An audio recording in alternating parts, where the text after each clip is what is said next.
Sometimes real estate deals are straightforward. A home gets listed, a buyer comes in, they negotiate a price, and boom, sold.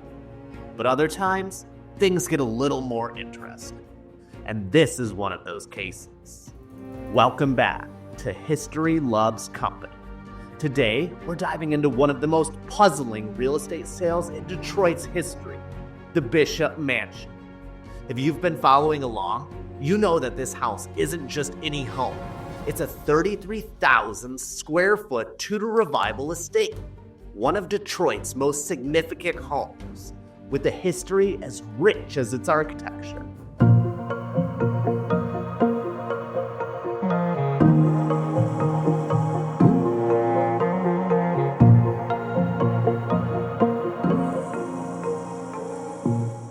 Originally built for Detroit's Catholic bishops, this home has seen decades of faith, wealth, tragedy, and even celebrity ownership. It's been listed for millions. It's gone through massive restoration efforts, and yet, just recently, official records showed that it sold for only $400,000. Now, I don't know about you, but that doesn't seem right. And today, we're gonna find out why. To understand the weight of this sale, you need to understand the home itself. The Bishop Mansion was not just a house. It was a statement of power and influence at a time when Detroit was one of the fastest growing cities in the world. In the 1920s, Detroit was booming. The auto industry was king, and so was the wealth that came with it. Business tycoons were building mansions. Skyscrapers were rising, and neighborhoods like Palmer Woods became the place for the city's most powerful figures to live. Among them was Bishop Michael J. Gallagher, the leader of Detroit's Catholic Church. He needed a residence that reflected the strength of the church, the prestige of his position, and the importance of faith in the city's growing community. And so, the Bishop Mansion was born. The Boston-based architectural firm McGinnis & Walsh, known for designing grand churches and cathedrals, was hired to create this Tudor Revival masterpiece. The home's construction was overseen by none other than the Fisher brothers, the same family responsible for some of Detroit's most legendary buildings. And their craftsmanship showed, from the ornate fireplaces to the hand-carved oak paneling, from the Pewabic tiled bathrooms to the stained glass chapel. Every single detail was meant to inspire awe.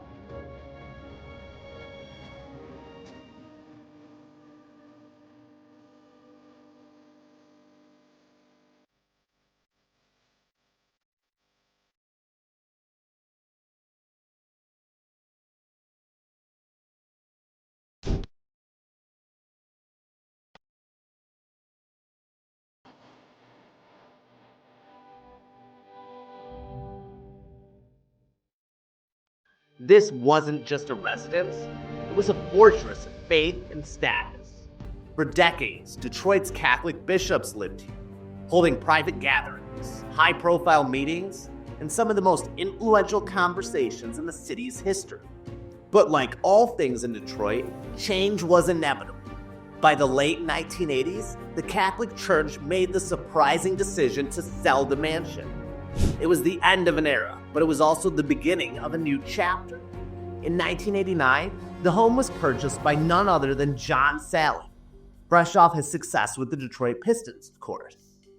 Salley was looking for a home that matched his big personality and bigger career, and the Bishop Mansion was perfect. But his time here was brief. By the mid-90s, he moved on, and the house once again changed hands. So here we are. Fast forward to October 28, 2024, and the Bishop Mansion has officially sold once again. But instead of millions, the sales price is recorded as just $400,000. Now, I'm no stranger to good real estate deals, but come on, this is a 33,000 square feet home sitting on 2 acres in a historic district where some homes go for millions. So the question is, how is this possible? If you're wondering, how could a home like this possibly sell for that low? There are a few possible explanations. First off, private side agreements. A buyer and a seller could agree to separate payments off the record. Number 2, Transfer between LLCs.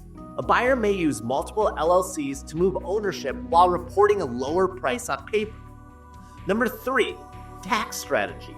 Reporting a lower sales price can reduce property taxes or capital gains taxes.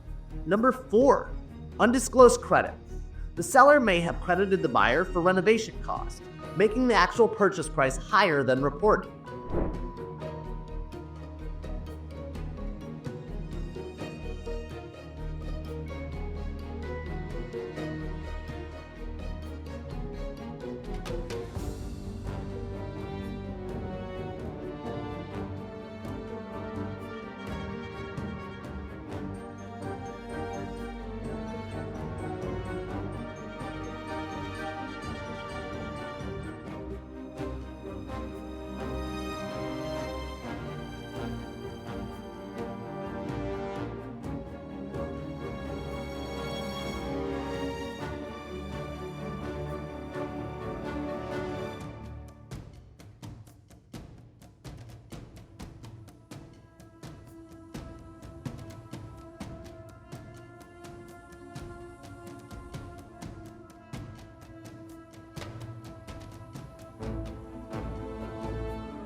The listed buyer of this home is Tanglefish LLC. And when we dig just a little bit deeper, we find something interesting. Their registered agent is CSC Lawyers Incorporating Services Company. Now, if you're not familiar, CSC is a corporate middleman, a legal shield used by high-profile buyers who want to keep their identities hidden. So the real question is, who actually owns this home now? And why would they go to these lengths to keep it off the radar? I want to hear from you. Do you believe that this mansion really sold for just $400,000? Or is something else going on here? Drop your thoughts in the comments down below.